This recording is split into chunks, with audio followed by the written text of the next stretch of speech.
ಅಡು ಮೇಳೆಲ್ಲ ಕಣ್ಣೀರ್ ಸಳ್ಗ ಕಾತಾಳಿ ಬಸವ ಊಟ ಬಂಜೆಗೆ ವರ್ಗಳು ಕೊಡೋ ದಬ್ಗೋಳಿ ಬಸವ. ಡೈಲಿ 100 ಜನ 200 ಜನಕ್ಕೆ ಡೈಲಿ ಮೇಲೆ ಹೊರತು ಕಮ್ಮಿ ಇಲ್ಲ. ಹೌದ್ರಾ? ಎಷ್ಟು ಜನ ಬರಲಿ ಊಟ. ಈ ದಬ್ಗೋಳಿ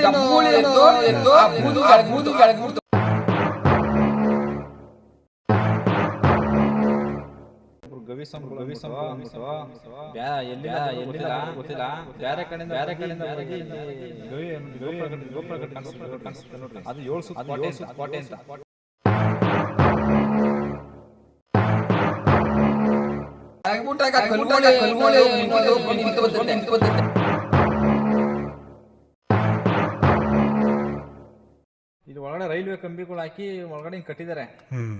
ಆಗಿನ ಕಾಲದಲ್ಲಿ ರೋಡ್ ಇಲ್ಲ, ಏನಿಲ್ಲ.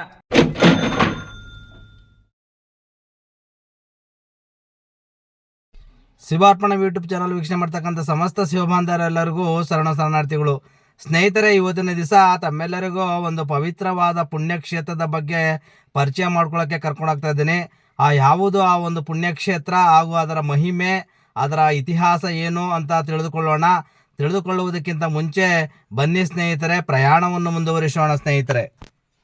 ನನ್ನ ಈ ದಿನದ ಪ್ರಯಾಣ ಯಾವ ಕಡೆ ಅಂತ ಹೇಳುವುದಾದರೆ, ಈ ಹಿಂದೆ ಅಂದರೆ 14-15ನೇ ಶತಮಾನದ ಆಸುಪಾಸಿನಲ್ಲಿ, ಅಂದರೆ ಮಲೆಮಹದೇಶ್ವರರ ಜೀವಿತಾವಧಿಯ ಕಾಲಘಟ್ಟದಲ್ಲಿ 2 ದೈವಾಂಶ ಸಂಭೂತವಾದ ಗೂಳಿಗಳು ಘನಘೋರವಾದ ಕಾಳಗವನ್ನು ನಡೆಸಿ, ಆ ಕಾಳಗದಲ್ಲಿ 2 ಗೂಳಿಗಳು ತನ್ನ ಸೋಲನ್ನು ಒಪ್ಪಿಕೊಳ್ಳದೆ ಒಂದು ಸ್ಥಳದಲ್ಲಿ, ಅಂದರೆ ಕಾವೇರಿ ನದಿಯ ದಡದ ಪಕ್ಕದಲ್ಲಿ ಘನಘೋರವಾದ ಅಂತ್ಯವನ್ನು ಕಂಡು, ಅಲ್ಲಿ ಇಂದಿಗೂ ಭಕ್ತರಿಗೆ ಇಷ್ಟಾರ್ಥಗಳನ್ನು ಈಡೇರಿಸುತ್ತಾ ಅನೇಕ ಚಮತ್ಕಾರಗಳನ್ನು ಮಾಡುತ್ತಾ ಬಂದಿರತಕ್ಕಂಥ ಒಂದು ಪುಣ್ಯಕ್ಷೇತ್ರಕ್ಕೆ ಎಂದು ಹೊರಡುತ್ತಿದ್ದೇನೆ. ಈ ಪ್ರದೇಶವು ಮಲೆಮಹದೇಶ್ವರ ವನ್ಯಜೀವಿ ಅರಣ್ಯಧಾಮದ ವ್ಯಾಪ್ತಿಯಲ್ಲಿ ಬರುವುದರಿಂದ ಈ ಕಾಡಂಚಿನ ಸುತ್ತಮುತ್ತಲಿನ ಗ್ರಾಮ ಅಥವಾ ಅರಣ್ಯ ಪ್ರದೇಶಗಳಲ್ಲಿ ಯಥೇಚ್ಛವಾಗಿ ಆನೆಗಳ ಸಂಚಾರವಿರುತ್ತದೆ. ನೋಡಿ, ಈಗ ತಾನೇ ಆನೆಯು ತನ್ನ ಮಲವನ್ನು ವಿಸರ್ಜಿಸಿ ಹೋಗಿರುತ್ತದೆ. ಅಂದರೆ ಆ ಲದ್ದಿಯನ್ನು ಹಾಕಿ ಈಗ ತಾನೇ ರೋಡನ್ನು ಕ್ರಾಸ್ ಮಾಡಿರುತ್ತದೆ. ನೋಡಿ, ಈ ಒಂದು ಪುಣ್ಯಕ್ಷೇತ್ರವು ಪ್ರಮುಖವಾಗಿ 3 ತಾಲೂಕಿನ ಗಡಿ ಭಾಗವನ್ನು ಒಂದು ಆಸುಪಾಸಿನಲ್ಲಿ ಹಂಚಿಕೊಂಡಿರುತ್ತದೆ.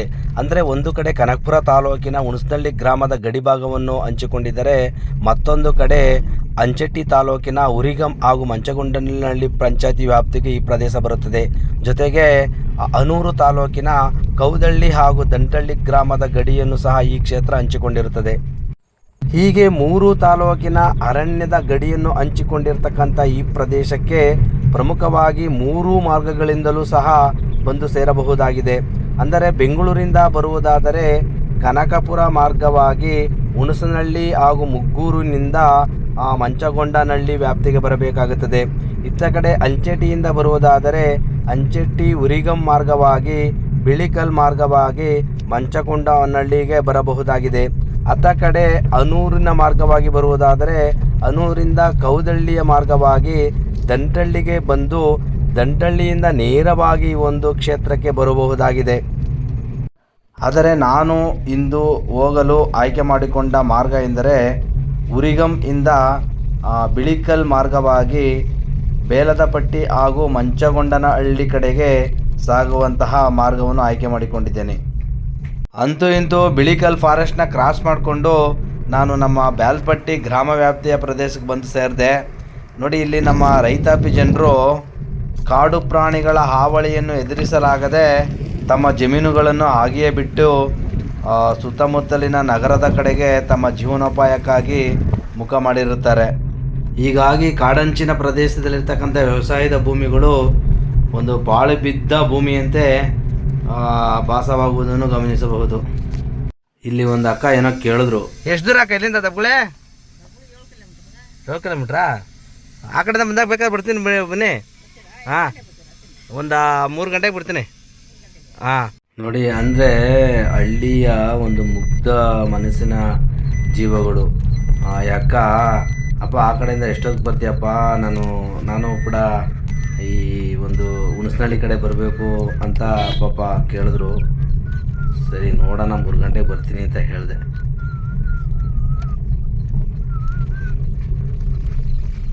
ನೋಡಿ ಇಲ್ಲಿ ಒಂದು ಪುಟ್ಟದಾದ ಶಾಲೆ ಕೂಡ ಇದೆ, ತಮಿಳ್ ಶಾಲೆ, ಓದುವಕ್ಕಪಳ್ಳಿ ತಮಿಳುನಾಡು ಸ್ಕೂಲ್ ಕೂಡ ಮಾಡಿದ್ದಾರೆ ಗೌರ್ಮೆಂಟು.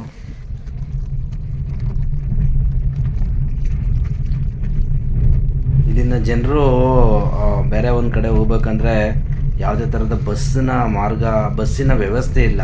ಅಂದರೆ ಯಾವುದೇ ಒಂದು ಗಾಡಿ ಸಿಕ್ಕಿದ್ರೆ ಆ ಗಾಡಿನ ಹಿಡ್ಕೊಂಡು ಹೋಗಬೇಕಾದಂಥ ಪರಿಸ್ಥಿತಿ ಈ ಒಂದು ಸುತ್ತಮುತ್ತಲಿನ ಗ್ರಾಮಗಳಲ್ಲಿ ನಾವು ನೋಡಬಹುದಾಗಿದೆ. ಬರಲ್ಲ ಸ್ಕೂಲ್ಗೆ ಹೋಗ್ಲೇನಾ? ಸ್ಕೂಲ್ಗೆ ಹೋಗಿಲ್ಲ ಯಾಕೆ? ಬಾರಲ್ಲಿ ಏನು ಮಾಡಲ್ಲ ಬಾರಲ್ಲಿ ಎಷ್ಟೇ ಕ್ಲಾಸು? ಕನ್ನಡದಲ್ಲಿ ಹೇಳಲ್ಲ. ಆದ್ರೆ ಯಾವ ಮೀಡಿಯಮ್ಮು? ಕನ್ನಡ ಇಲ್ಲ ಇಲ್ಲಿ ಮತ್ತೆ ಕನ್ನಡ ಮಾತಾಡ್ತೀಯ ಚೆನ್ನಾಗೆ? ಹಾಂ, ಏನು ಊರ ಹೆಸರು? ಮಂಚಗೊಂಡನಪಳ್ಳಿ. ಎಷ್ಟು ದೂರ ಇಲ್ಲೇನು ದಬ್ಗುಳಿ? ಅದು ಸ್ಕೂಲ್ ಏನದು? ಅದೇನದು? ಇದೇನಿದು? ಏನು ಆಫೀಸ್ ಇದು? ಏನದು? ಗ್ರಾಮ ನಿರ್ವಾಹಕ ಅಲುವಲಗಂ ಕುಡಿರುಪ್ಪು ಅಂದ್ರೆ ಏನು? ತಮಿಳ್ ಮೀಡಿಯಮ್ ಓದ್ತೀಯ, ನಿನ್ಗೆ ಗೊತ್ತಿಲ್ವಾ? ಹಾಂ, ಏನು ನಿನ್ನ ಹೆಸರು? ಊರು ಮಂಚ್ಕೊಂಡಳ್ಳಿನಾ? ದೊಡ್ಡಿನ ಮಂಚ್ಕೊಂಡಳ್ಳಿನ? ಯಾರು ನಿಮ್ಮ ದೊಡ್ಡಪ್ಪನ ಹೆಸರು? ನಿಮ್ಮ ದೊಡ್ಡಪ್ಪನ ಹೆಸರು ಏನು? ಹೌದಾ, ನೋಡಿದ್ಯಾ ನನ್ನ ಇಲ್ಲಿ ಊರಲ್ಲಿ? ನಾನು ಇದೇ ಊರೇ. ಸರಿ, ಯಾಕೆ ಅವ್ನು ನೋಡೋಗ್ಬಿಟ್ಟ ಅವನು? ಹೌದಾ? ಇಲ್ಲ ಕಣ, ಹಂಗೆ ಸುಮ್ಮನೆ. ಇಲ್ಲಿಂದ ಎಷ್ಟು ದೂರ ಒಳೆ?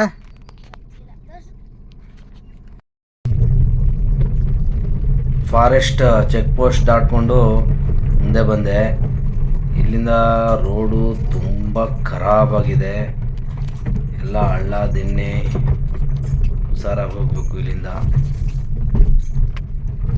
ಸ್ವಲ್ಪ ಹ್ಯಾಮಾರಿದ್ರು ಕೂಡ ಹರ ಹರ ಮಹಾದೇವ ಅನ್ಬೇಕಾಗುತ್ತೆ. ನೋಡಿ ಆ ಕಡೆ ಎದುರುಗಡೆ ಒಂದು ಬೆಟ್ಟ ಕಾಣ್ತಾ ಇದೆಯಲ್ಲ, ಅದೇ ಅನೂರು ತಾಲೂಕಿನ ದಂಟಳ್ಳಿ ಗ್ರಾಮ, ಅಂದರೆ ಮಲೆಮಹದೇಶ್ವರ ವನ್ಯಜೀವಿ ಧಾಮ. ಇಲ್ಲಿಂದ ಮಲೆಮಹದೇಶ್ವರ ಬೆಟ್ಟ ತುಂಬ ಹತ್ತಿರ ಆಗುತ್ತೆ, ಏನು ಒಂದು 35-40 ಕಿಲೋಮೀಟರ್ ಬರ್ಬೋದು. ಅಂದರೆ ನಾವೆಲ್ಲ ಟೂ ವೀಲರ್ ಹೋಗ್ಬೇಕಾದ್ರೆ ಇಲ್ಲೇ ತೆಪ್ಪದಲ್ಲಿ ದಾಟ್ಸ್ಕೊಬಿಡ್ತೀವಿ ಗಾಡಿನ, ಟೂ ವೀಲರ್ನ. ಆ ಕಡೆ ದಾಟ್ಸ್ಕೊಂಡು ಮಲೆಮಹದೇಶ್ವರ ಬೆಟ್ಟಕ್ಕೆ ಈಸಿಯಾಗೆ ಸೇರಿ ಮಾದಪ್ಪನ ದರ್ಶನ ಮಾಡಿಕೊಂಡು ಸಂಜೆ ಹೊತ್ತಿಗೆ ಊರ ಕಡೆ ಬಂದು ಸೇರ್ಕೊಬಿಡ್ತೀವಿ. ನೋಡಿ ಈ ರೋಡು ಹೇಗಿದೆ.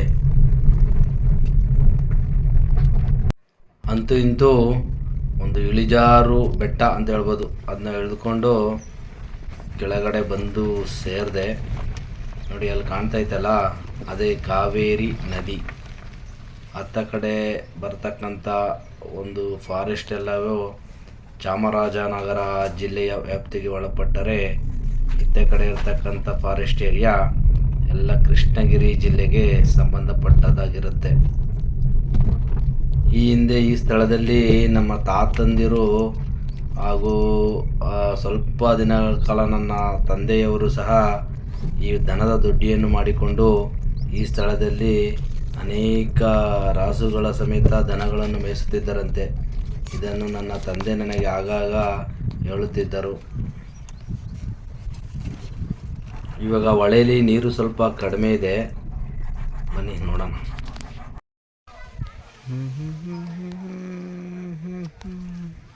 ನೋಡಿ ಆಲ್ರೆಡಿ ಭಕ್ತಾದಿಗಳೆಲ್ಲ ಬಂದಿದ್ದಾರೆ.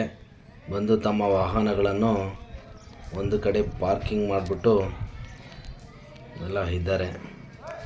ಬನ್ನಿ ನೋಡೋಣ. ಬನ್ನಿ ಸ್ನೇಹಿತರೆ, ಕಾವೇರಮ್ಮನ ದರ್ಶನವನ್ನು ಪಡೆದು ಕಾವೇರಿಯ ತೀರ್ಥವನ್ನು ಪ್ರೋಕ್ಷಿಸಿಕೊಳ್ಳೋಣ. ಗಂಗೆ ಚ ಯಮುನೆ ಚೈವ ಗೋದಾವರಿ ಸರಸ್ವತಿ ನರ್ಮದೇ ಸಿಂಧು ಕಾವೇರಿ ಜಲೇಸ್ಮಿನ್ ಸನ್ನಿಧಿಂ ಕುರುಂ. ಅಂದರೆ ನಮ್ಮ ಪುರಾತನ ನಮ್ಮ ಒಂದು ಧರ್ಮದಲ್ಲಿ ಈ ಸಪ್ತ ನದಿಗಳ ಪಾತ್ರ ಅತ್ಯಂತ ಮುಖ್ಯವಾದದ್ದು. ಈ ಸಪ್ತ ನದಿಗಳಲ್ಲಿ ನಮ್ಮ ಕಾವೇರಿ ನದಿಯೂ ಸಹ ಒಂದಾಗಿರುತ್ತೆ.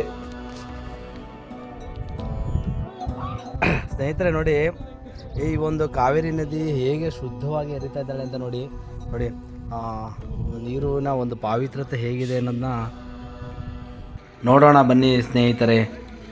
ನೋಡಿ, ನದಿಯು ಅತ್ಯಂತ ಶುಚಿರ್ಭೂತಳಾಗಿ ಕಾವೇರಿ ಮಾತೆಯು ಒಂದು ಕಡೆಯಿಂದ ಮತ್ತೊಂದು ಕಡೆಗೆ ಹರಿಯುತ್ತಿದ್ದಾಳೆ. ನದಿಯ ಪಾವಿತ್ರತೆ ಹೇಗಿದೆ ಅಂದರೆ ನೀರು ಅತ್ಯಂತ ಸ್ಪಷ್ಟವಾಗಿ ಶುಚಿಯಾಗಿರುವುದನ್ನು ನಾವಿಲ್ಲಿ ಗಮನಿಸಬಹುದು. ನೋಡಿ, ಒಳಗಿರ್ತಕ್ಕಂಥ ಮೀನುಗಳು ಸ್ಪಷ್ಟವಾಗಿ ಕಣ್ಣಿಗೆ ಗೋಚರಗೊಳ್ಳುತ್ತವೆ. ಇಲ್ಲಿಗೆ ಬರ್ತಕ್ಕಂಥ ಭಕ್ತಾದಿಗಳಲ್ಲಿ ಒಂದು ಮನವಿ ಏನಂದರೆ, ದಯವಿಟ್ಟು ಯಾರೂ ನದಿಯ ಪಾವಿತ್ರತೆಯನ್ನು ಹಾಳು ಮಾಡಬೇಡಿ. ಒಂದು ಶ್ಲೋಕ ಇದೆ, ಅನ್ಯಕ್ಷೇತ್ರೇ ಕೃತಂ ಪಾಪಂ ಪುಣ್ಯಕ್ಷೇತ್ರೇ ವಿನಶ್ಯತಿ, ಪುಣ್ಯಕ್ಷೇತ್ರೇ ಕೃತಂ ಪಾಪಂ ವಜ್ರಲೇಪೋ ಭವಿಷ್ಯತಿ ಅಂತ. ಅಂದರೆ ಬೇರೆ ಕಡೆ ಮಾಡ್ತಕ್ಕಂಥ ಪಾಪವನ್ನು ಕಳೆಯಲಿಕ್ಕೆ ಪುಣ್ಯಕ್ಷೇತ್ರಕ್ಕೆ ಬಂದರೆ ಪಾಪ ಕಳೆದು ಹೋಗುತ್ತೆ. ಅದೇ ನೀವು ಪುಣ್ಯಕ್ಷೇತ್ರದಲ್ಲಿ ಮಾಡಿದಂಥ ಪಾಪವು ವಜ್ರಲೇಪದಂತೆ ಭವಿಷ್ಯದಲ್ಲಿ ಗಟ್ಟಿಯಾಗಿ ಉಳ್ಕೊಬಿಡುತ್ತೆ. ಅಂದರೆ ಅದನ್ನು ಆ ಪಾಪವನ್ನು ಮತ್ತೆ ತೊಳೆಯಲಿಕ್ಕೆ ಬರೋದಿಲ್ಲ. ಹಾಗಾಗಿ ಪಾವಿತ್ರತೆಯನ್ನು ಹಾಳು ಮಾಡಬೇಡಿ.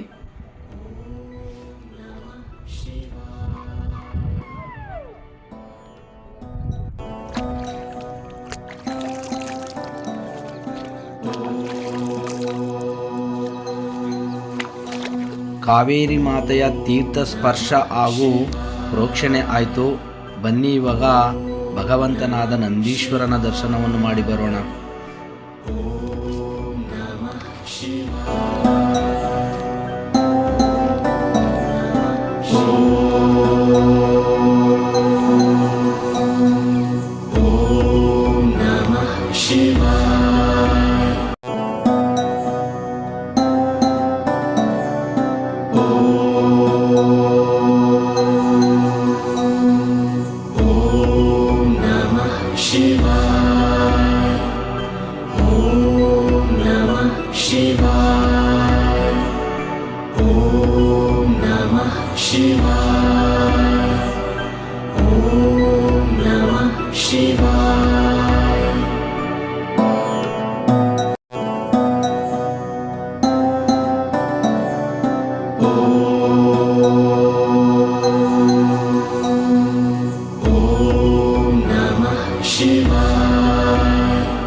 ಸ್ನೇಹಿತರೆ, ಇಂಥ ದಟ್ಟಾರಣ್ಯದಲ್ಲೂ ಸಹ ದಾಸೋಹದ ವ್ಯವಸ್ಥೆಯನ್ನು ಮಾಡಿಕೊಂಡು ಬಂದಿರುತ್ತಾರೆ. ಬನ್ನಿ ದಾಸೋಹ ವ್ಯವಸ್ಥೆಯನ್ನು ನೋಡಿ ಬರೋಣ.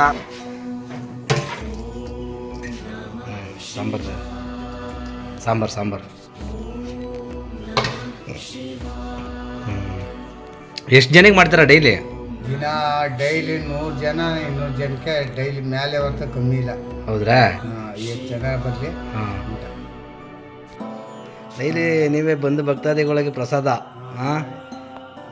ಸೇವೆ ಮಾಡ್ತಾ ಇದ್ದೀರಾ? ಬಸವೇಶ್ವರ ಸೇವೆ.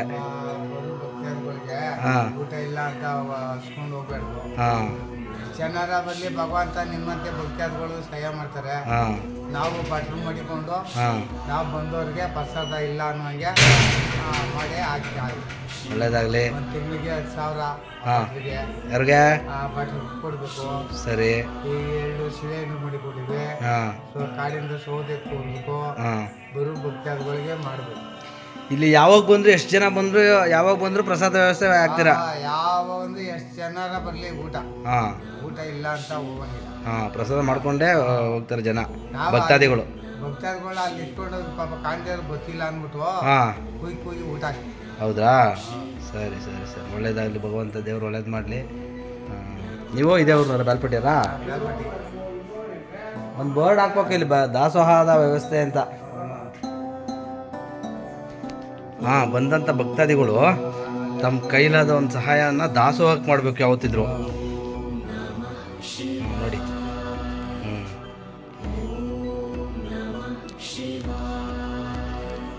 ಅಕ್ಕಿಯೆಲ್ಲ ಆಲ್ರೆಡಿ ಇದೆ ನೋಡಿ ಸ್ನೇಹಿತರೆ. ದಾಸೋಹಕ್ಕೆಂದು ನಮ್ಮ ಅರ್ಚಕರು ಇಲ್ಲಿ ಒಂದು ದವಸ ಧಾನ್ಯಗಳನ್ನು ಸಂಗ್ರಹಿಸಿಟ್ಟಿರ್ತಾರೆ ನೋಡಿ. ಇದು ದಾಸೋಹದ ಮನೆ. ಆ ಬೆಂಕಿಯಿಂದ ದಾಸೋಹವನ್ನು ಮಾಡಿ ಈ ಒಂದು ದಟ್ಟಾರಣ್ಯದಲ್ಲೂ ಸಹ ಬಂದಂಥ ಭಕ್ತಾದಿಗಳಿಗೆ ಪ್ರಸಾದವನ್ನು ಉಣಬಡಿಸುತ್ತಾರೆ. ಇದನ್ನು ಗ್ರೇಟ್ ಅಂತಲೇ ಹೇಳಬಹುದು ಸ್ನೇಹಿತರೆ. ಅಂದರೆ ಮನುಷ್ಯ ಯಾವತ್ತಿದ್ರೂ ಸೋಹಂ ಎಂದೆನಿಸದೆ ದಾಸೋಹಂ ಎಂದೆನಿಸಬೇಕು.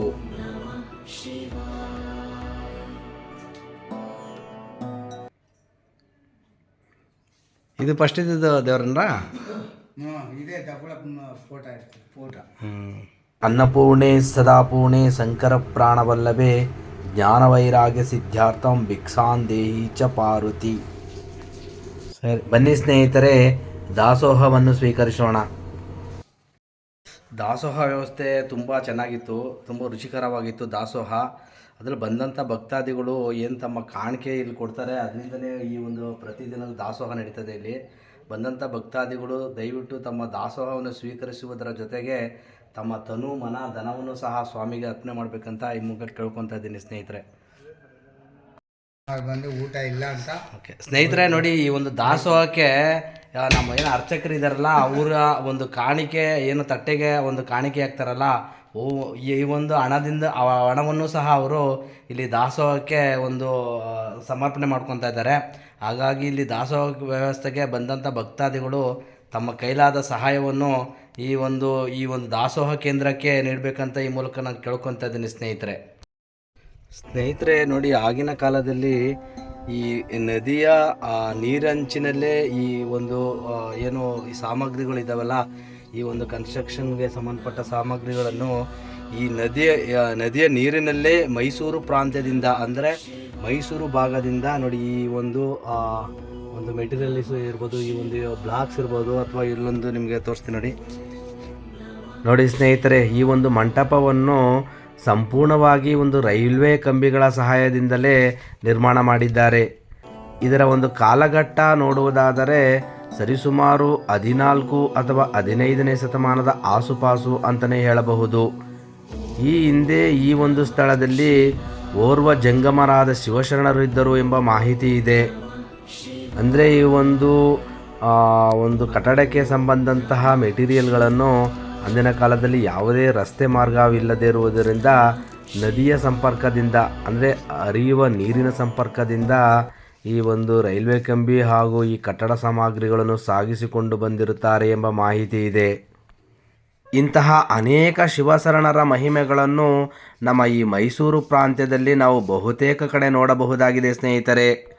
ಹಾಗಾಗಿ ಈ ಶರಣರನ್ನೇ ಹುಡುಕಿಕೊಂಡು ಆ ದೈವಾಂಶದ ಗೂಳಿಗಳು ಇಲ್ಲಿಗೆ ಬಂದಿರಬಹುದು ಅಂತ ಹೇಳಿದರೂ ಸಹ ತಪ್ಪಾಗಲಾರದು.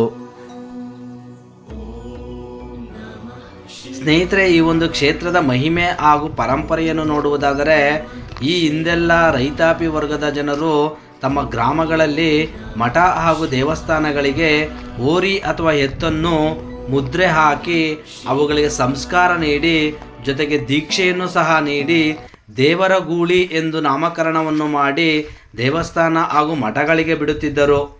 ಹೀಗೆ ಮಠಗಳಿಗೆ ಬೀಳುತ್ತಿದ್ದ ಗೂಳಿಗಳು ಅವು ಅವಸಾನ ಕಾಲದಲ್ಲಿ ಅಥವಾ ಮರಣ ಹೊಂದಿದರೆ ಅವುಗಳಿಗೆ ದೇವಸ್ಥಾನವನ್ನು ನಿರ್ಮಿಸಿ ಅದಕ್ಕೆ ಬಸವೇಶ್ವರ ಎಂದು ನಾಮಕರಣವನ್ನು ಮಾಡಿ ಪೂಜಿಸಿಕೊಂಡು ಬಂದಿರತಕ್ಕಂಥ ಪರಂಪರೆಯನ್ನು ನಾವು ಇಂದಿನ ಕಾಲದಲ್ಲೂ ಸಹ ನೋಡಬಹುದು. ಹೀಗೆ ಮಠಗಳಿಗೆ ಮುದ್ರೆ ಹಾಕಿ ಬಿಡುತ್ತಿದ್ದ ಗೂಳಿಗಳಿಗೆ ಅವುಗಳ ದೇಹದ ಆಕಾರ ಹಾಗೂ ಗಾತ್ರದ ಆಧಾರದ ಮೇಲೆ ಅವುಗಳಿಗೆ ಒಂದೊಂದು ಗೂಳಿಗೂ ಒಂದೊಂದು ಹೆಸರಿನಿಂದ ಕರೆಯುತ್ತಿದ್ದರು. ಅಂದರೆ ಗಿಡ್ಡಗಿರುವ ಗೂಳಿಯನ್ನು ಗಿಡ್ಡಗೂಳಿ ಎಂದು ಕರೆದರೆ ಸಣ್ಣಗಿರುವ ಗೂಳಿಯನ್ನು ಸಣ್ಣಗೂಳಿ ಎಂದು ಕರೆಯುತ್ತಿದ್ದರು. ಹಾಗೂ ಕಪ್ಪಗಿರುವ ಗೂಳಿಯನ್ನು ಕರುಗೂಳಿ ಎಂದು ಕರೆದರೆ ಗಟ್ಟಿಯಾಗಿರುವ ಗೂಳಿಯನ್ನು ಕಲ್ಲುಗೂಳಿ ಎಂದು ಕರೆಯುತ್ತಿದ್ದರು. ಇದೇ ರೀತಿ ಗಾತ್ರದಲ್ಲಿ ದಪ್ಪವಿರುವ ಗೂಳಿಯನ್ನು ದಪ್ಪಗೂಳಿ ಎಂತಲೂ ಕರೆಯುತ್ತಿದ್ದರು. ಇದೇ ರೀತಿಯಾಗಿ ಈ ಶಿವನಂಕರೇಶ್ವರ ಮಠದಲ್ಲೂ ಕೂಡ ಆಗಿನ ಕಾಲದಲ್ಲಿ ದೇವರಿಂದ ಮುದ್ರೆ ಹಾಕಿಸಲ್ಪಟ್ಟ ಒಂದು ದೈವಾಂಶದ ಗೂಳಿ ಇತ್ತು. ಆ ಗೂಳಿಯನ್ನು ಅಂದಿನ ಕಾಲದಲ್ಲಿ ಆ ಎಲ್ಲ ಜನರು ದಪ್ಪಗೂಳಿ ಅಂತ ಕರೆಯುತ್ತಿದ್ದರು. ಹಾಗೆಯೇ ಇತ್ತ ಕಡೆ ಶ್ರೀ ನೂರೊಂದು ಸ್ವಾಮಿ ಮಠದಲ್ಲೂ ಸಹ ಒಂದು ದೈವಾಂಶವಾದ ಗೂಳಿ ಇತ್ತು. ಆ ಗೂಳಿಯು ಸಹ ದೇವರಿಂದ ಮುದ್ರೆ ಹಾಕಿಸಲ್ಪಟ್ಟಿತ್ತು. ಅದನ್ನು ಈ ಭಾಗದ ಜನರು ಕಲ್ಲುಗೂಳಿ ಅಂತ ಕರೆಯುತ್ತಿದ್ದರು. ಸ್ನೇಹಿತರೆ, ಈ ಒಂದು ಪ್ರದೇಶದ ಅರಣ್ಯಕ್ಕೆ ಹೊಂದಿಕೊಂಡಂತೆ ಪ್ರಮುಖವಾಗಿ ನಾವು 2 ಮಠಗಳನ್ನು ಗಮನಿಸಬಹುದು. ಒಂದು ಶಿವನಂಕರೇಶ್ವರ ಮಠವಾದರೆ ಇನ್ನೊಂದು ನೂರೊಂದು ಸ್ವಾಮಿ ಮಠ. ಅರಣ್ಯದಲ್ಲಿರ್ತಕ್ಕಂಥ ಈ 2 ಮಠಗಳು ಈ ಹಿಂದೆ ಹೆಚ್ಚಿನ ರಾಸುಗಳನ್ನು ಹೊಂದಿದ್ದವು, ಜೊತೆಗೆ ದೇವರ ಗೂಳಿಯನ್ನು ಸಹ ಹೊಂದಿದ್ದವು. ಹೀಗೆ ಹೆಚ್ಚಿನ ರಾಸುಗಳನ್ನು ಹೊಂದಿದ್ದ ಈ 2 ಮಠಗಳು ತಮ್ಮ ರಾಸುಗಳ ಒಂದು ಮೇವು ಹಾಗೂ ನೀರಿನ ಸೌಲಭ್ಯಕ್ಕಾಗಿ ಇದೇ ಕಾವೇರಿ ನದಿಯನ್ನು ಅವಲಂಬಿಸಿದ್ದವು.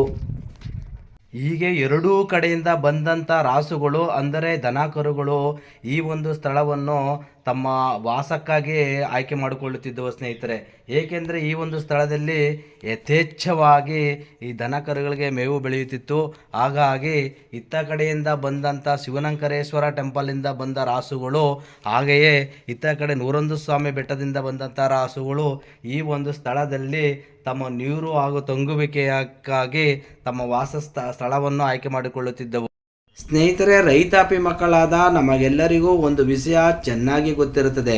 ಅಂದರೆ ಒಂದು ಗುಂಪಿನಲ್ಲಿರ್ತಕ್ಕಂಥ ರಾಸುಗಳ ಜೊತೆಗೆ ಮತ್ತೊಂದು ಗುಂಪಿನ ರಾಸು ಬಂದು ಸೇರಿದಾಗ ಆ 2 ಗುಂಪಿನಲ್ಲಿ ಘರ್ಷಣೆ ಏರ್ಪಟ್ಟು ಆ 2 ಗುಂಪಿನಲ್ಲಿರ್ತಕ್ಕಂಥ ಗೂಳಿ ಅಥವಾ ಎತ್ತುಗಳು ಸಾಮಾನ್ಯವಾಗಿ ಕಾಳಗಕ್ಕೆ ನಿಲ್ಲುಕೊಳ್ಳುವುದು ಸರ್ವೇ ಸಾಮಾನ್ಯವಾಗಿರುತ್ತದೆ.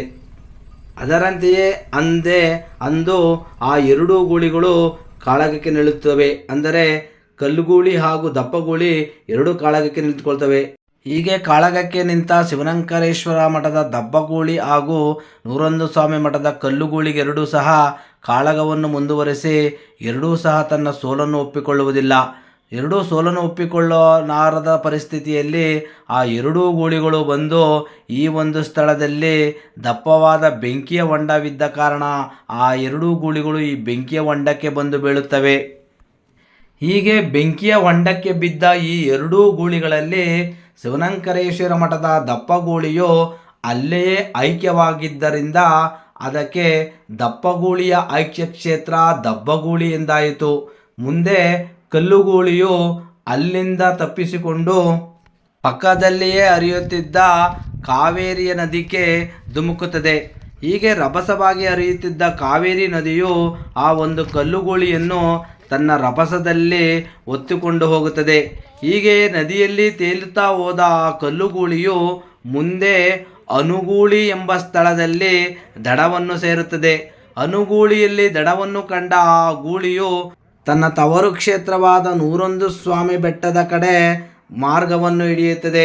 ಹೀಗೆ ಹೊಳೆಯ ಅಂಚಿನಲ್ಲೇ ಸಾಗುತ್ತಾ ಹೊರಟ ಆ ಕಲ್ಲುಗೂಳಿಯು ಮುಂದೆ ನೂರೊಂದು ಸ್ವಾಮಿ ಮಠ ಹಾಗೂ ಕಾವೇರಿ ನದಿಯ ಮಧ್ಯದಲ್ಲಿ ಹೆಚ್ಚಿಗೆ ಸುಸ್ತಾಗಿದ್ದ ಕಾರಣದಿಂದಾಗಿ ಆ ಸ್ಥಳದಲ್ಲಿಯೇ ತನ್ನ ಐಕ್ಯವನ್ನು ಮಾಡಿಕೊಳ್ಳುತ್ತದೆ.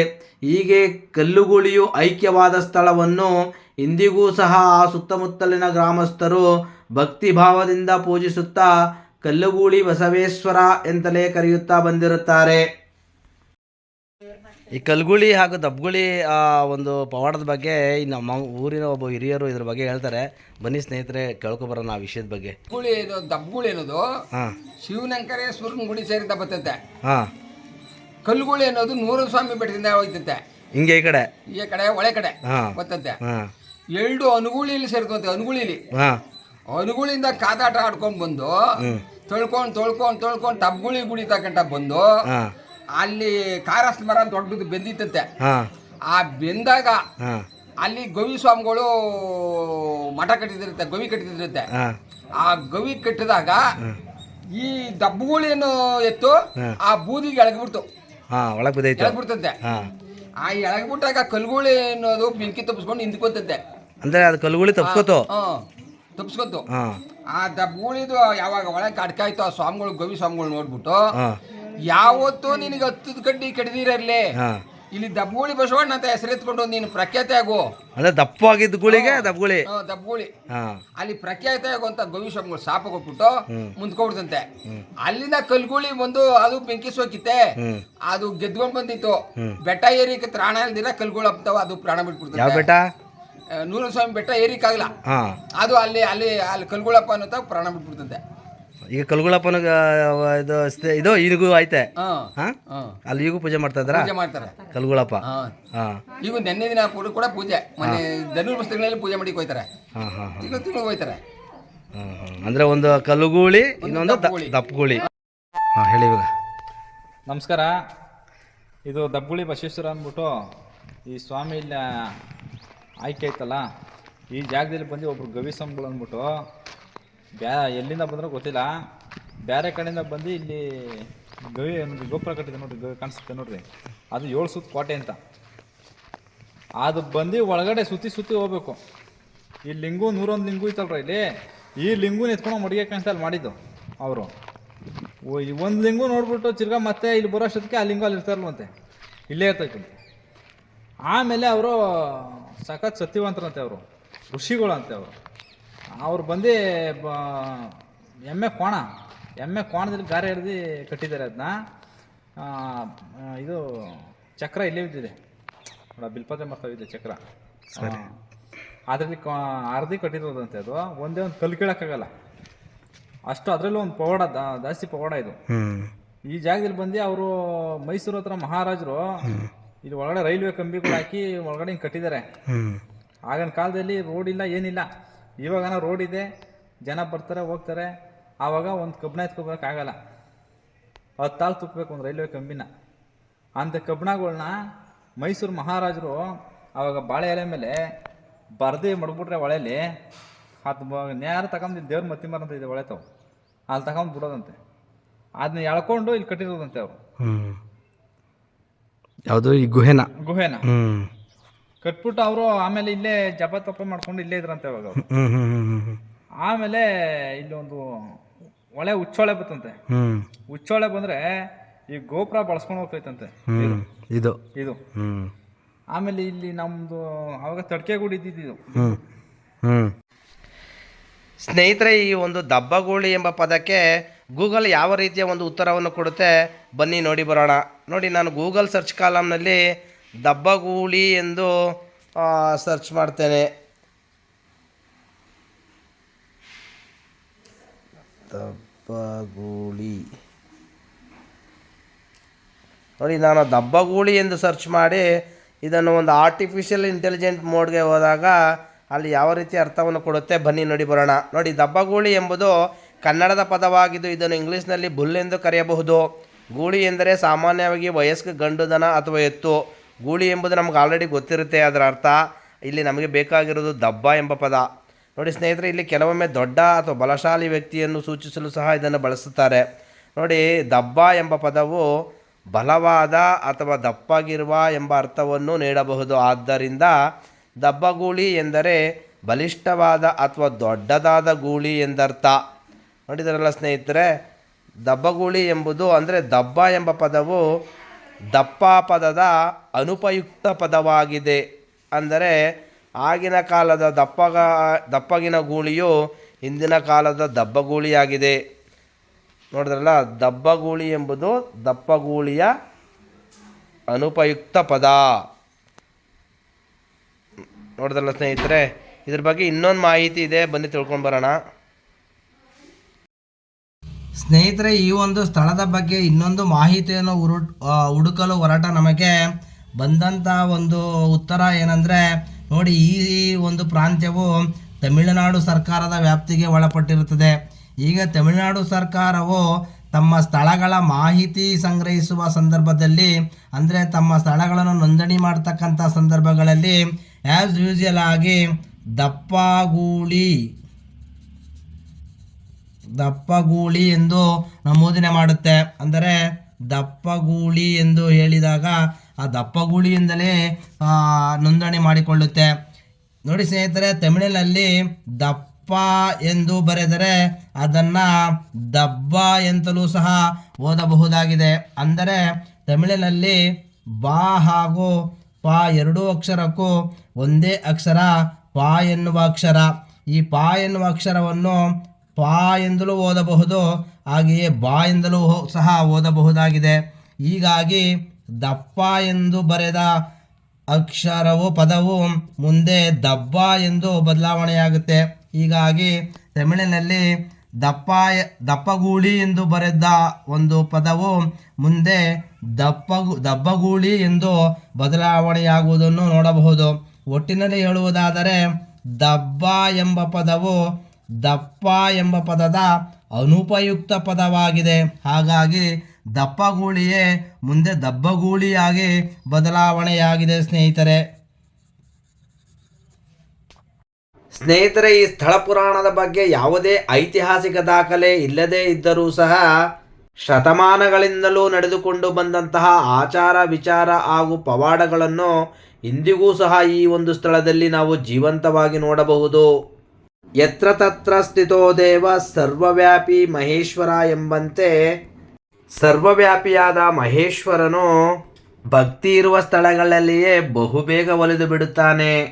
ಇಂಥ ದೈವಶಕ್ತಿ ಹೊಂದಿರತಕ್ಕಂಥ ಈ ಪುಣ್ಯಕ್ಷೇತ್ರದಲ್ಲಿ ಜನರು ಪಿಕ್ನಿಕ್ ಅಂತ ಭಾವಿಸಿ ಬರುವುದು ಅತ್ಯಂತ ದುರಾದೃಷ್ಟಕರವೇ ಸರಿ. ಹಾಗಾಗಿ ಇಲ್ಲಿಗೆ ಬರತಕ್ಕಂತಹ ಸದ್ಭಕ್ತರಲ್ಲಿ ನನ್ನದೊಂದು ಮನವಿ, ಇದನ್ನು ಪಿಕ್ನಿಕ್ ಪ್ಲೇಸ್ ಎಂದು ಭಾವಿಸಬೇಡಿ, ಇದನ್ನು ಒಂದು ಭಕ್ತಿಯ ತಾಣವೆಂದು ಭಾವಿಸಿ ಈ ಸನ್ನಿಧಾನಕ್ಕೆ ಬಂದು ಆ ಭಗವಂತನ ಕೃಪೆಯನ್ನು ತಮ್ಮದಾಗಿಸಿಕೊಳ್ಳಿ.